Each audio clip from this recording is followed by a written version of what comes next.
we can take a phrase that's a good phrase. Like, oh, we've got to do something about climate change, do something about innovation, innovate. But actually, we've got to pause. So no, the first thing to do is look at the organization. Do we understand organizations and how do they work? And this bit might sound a bit boring, but I'd argue possibly is the most important part of our conversation. Because in an organization, there are 4 principal activity types, it's said, and there are different ways of looking at it, but let's say there are 4 types.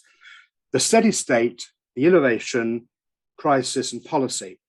So the steady state, that's about 80% of the organization, all the routine stuff, which can be programmed in some sort of way, the infrastructure, the accounts, secretarial admin, production, sales, but not marketing.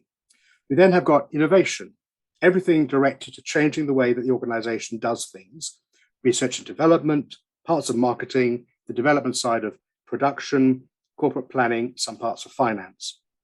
Then we've got crisis. Organizations have to deal with crisis, the unexpected at some time.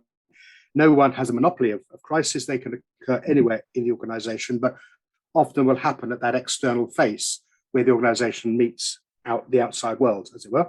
And then there's policy, the overall guidance, the direction of the organization, priorities, direction of allocation of resources, etc. And there's overlap clearly. And so it follows from this that if we have an appropriate culture in each of those activities, then that part of the organization will be most effective. But we don't want to be running, as it were, the innovation department in the same way as we're going to be running the crisis department necessarily. But organizations can have a habit of becoming dominant in one of those 4 areas. So rather than having those 4 states of business in balance, we've mentioned these 4: steady state, innovation, crisis, policy.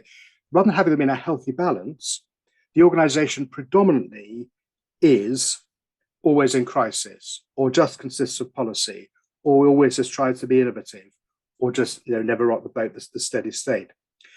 So I argue that we need to get the balance right in the organization so it's operating well.